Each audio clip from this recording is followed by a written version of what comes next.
Includes Navy SEAL, wrestler, actor, governor of Minnesota, visiting fellow at Harvard, and TV host. Jesse Ventura adds Truth Seeker. His best-selling books include Don't Start the Revolution Without Me and American Conspiracies. In his latest, 63 Documents the Government Doesn't Want You to Read, Jesse challenges the official spin, excuse me, I'm out of breath from running, on some of the government's most incriminating secrets. Although these documents are now in the public domain, the powers that be would just as soon that you don't read them. Today we'll find out why and why it matters. Please join me in welcoming Mr. Jesse Ventura.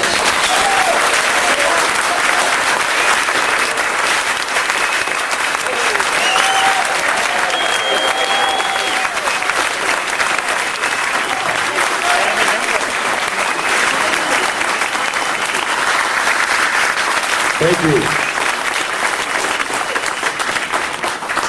Great to be here. I haven't been back to Philadelphia for quite some time.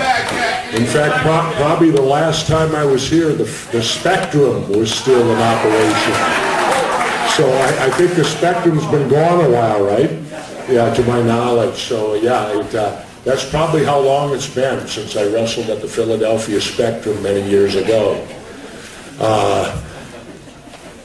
It's great to be here, but I'll talk a little about this book for a moment. We felt we had to follow up my last book, which was called American Conspiracies, because it's interesting. Today, if you question our government or you question any official story, you get labeled. You become what they call a conspiracy theorist. And then everybody starts looking at you or says, well, you got to be strange, you got to be crazy, you got to be all these things, because after all, our government wouldn't lie to us. Our government wouldn't deceive us at all. And so why do you ask these crazy questions and all this stuff or write these crazy things? All it does is cause trouble from the official storyline. So after writing American Conspiracies, Dick Russell and I, our last book, Skyhorse Publishing came up with the idea. I give them credit. They thought, to back up all the things in conspiracy theory, maybe we ought to do a book on government documents. And I can tell you, we started this book before WikiLeaks. WikiLeaks happened while we were doing this book. And of course, my co-writer Dick Russell and I were ecstatic when WikiLeaks happened. Not only would it put it to the front burner, with all the publicity and our book following with it, but we also were able to use WikiLeaks for some of the documentation now, because I will tell you, all 63 of these documents are in the public domain. There's none that are classified, top secret. We haven't broken any laws. I don't think I have to worry about going to prison for writing this book. But you know what? In the United States of America today, it's not beyond belief that I might. That's the kind of trouble we're in today, people. It's great to be here in Philadelphia, because this is the birthplace of our nation. And this is where our forefathers created our great country. And I don't think they had in mind all the secrecy that we look at today. Food for thought. Last year alone, our government classified top secret, so you and I can't read them, 16 million documents. Million, people, not thousand, million. That must be just about every document they put out, I had to figure. I mean, that's a lot of documents that you and I can't read. And I question why I can't. After all, when I was in the Navy SEALs, I had a top secret security clearance, which should allow me, right, to read anything top secret. And I've been a mayor and a governor. But that's the past now. Now I'm back being a regular citizen. So apparently now I can't know. Unless you hold office or are in the military, all of a sudden I guess your security clearance goes out the window, And so in doing this book also, I will tell you, it was not fun. It was not enjoyable. Because as I started, and let me give kudos to my co-writer Dick Russell, because he is the researcher. We make a great team. I don't have the patience, to dig through and research. Dick finds the documents, presents them to me, and I read them and write about them, or give my opinion of them, or whatever it may be. You'll see. And the great thing about the book is I don't just tell you about the documents in this book. You're not just getting my opinion on them. We have reprinted them all so that you, the reader, can read for yourself, judge for yourself, and come to your own opinion about the documents. But again, it was not a fun thing to do it because, quite frankly, it's disturbing. And don't get me wrong, we have many fine individuals in our government. Patriotic, hardworking, but also this book will show you that we have evil in our government. No matter how much we want to believe, and that's a problem I think that we have in our country today, is realizing that yes, our government can be evil. We are not the ray of hope we used to be. Throughout the world before, people used to look to the United States as being this beacon of hope, and all other countries they wanted to become us. I don't believe that's true anymore. In fact, I live in Mexico now half the year, way down 850 miles down the Baja. I live an hour from pavement and an hour from electricity when I'm down there. Now I have electricity. My house is completely solar. I live completely off the sun, and the Baja is a great place to do that because they claim there's only 5 cloudy days there a year, so you get plenty of sunlight for that. But one of the disturbing things, I've been down there now 6 years, 7 years it's going on, and I spend half the year there and half the year in my home state of Minnesota. And the disturbing thing I saw was a few years ago, a lot of young Mexican kids wearing T-shirts that had a picture of George W. Bush on it, and the caption on the T-shirt said, "Weapon of mass destruction." That's our reputation now, worldwide, people. I wish everyone in America could go live abroad and have the good fortune to do it for half a year. And you would find now that they no longer look at the United States with hope. They now look at the United States with fear. Fear that if they cross us, they could be invaded, have their government overthrown, and be occupied.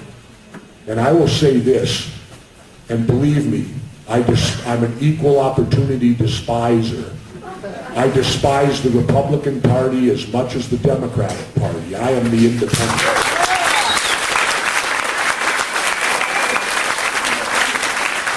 They are not the solution, they are the problem. And I'll tell you what, we can solve the problem, ladies and gentlemen.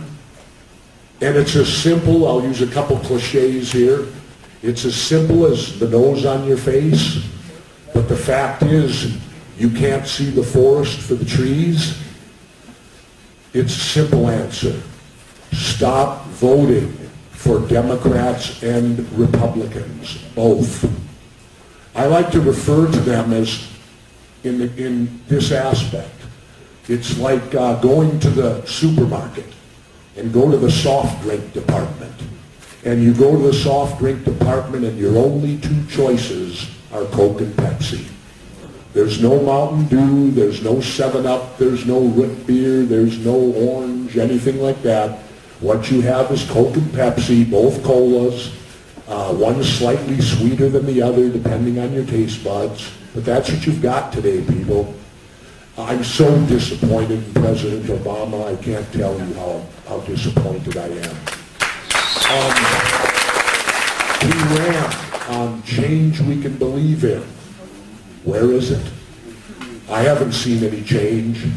In fact, we were supposed to close Gitmo and be out of the wars. Now what are we doing? We're holding military tribunals at Gitmo, and we're in a 3rd war. Well, it clearly lets me know, or fills in one of my conspiracy theories, that maybe the president doesn't really run our country today. Maybe the president gets there and they show him the Zapruder film and say, think about that for a moment, Mr. New President. I don't know. I ain't been president. They didn't do that to me as a governor, but then again, governors don't do foreign policy and the rest of it. But that's the only real conclusion I can make, because I don't believe Barack Obama's a dishonest man. I just wonder why he's not following through on everything he talked about what he was going to do when he got in. And so that's the dilemma we're faced with, people, of taking back our country. And we need to be vigilant, because in a democracy like ours, if we as citizens are not vigilant, we will have bad government. If you don't hold people's feet to the fire, you will get bad government. But unfortunately, how can you hold people's feet to the fire when they withhold documents from you and classify 16 million of the things they do they don't let you see? And you have every right to see them. Do you know why? Now, granted, as a former Navy SEAL, I know that there's certain things you can't reveal to the public because it could put people in jeopardy. But once the operation's over, in due time, it should come to the public. Once it's done, and no one's held that way in jeopardy anymore. But it's important, again, for us to be vigilant. And I know. You want to know why we have every right to see every document that the government has? We pay taxes. It's done with our tax dollars, and we have every right to know what they do with our tax money and how it's spent.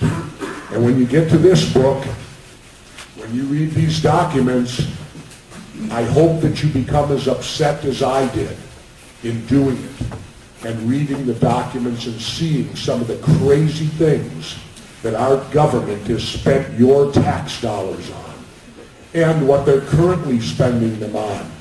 Your government now is spending your money to watch you. You're under surveillance today.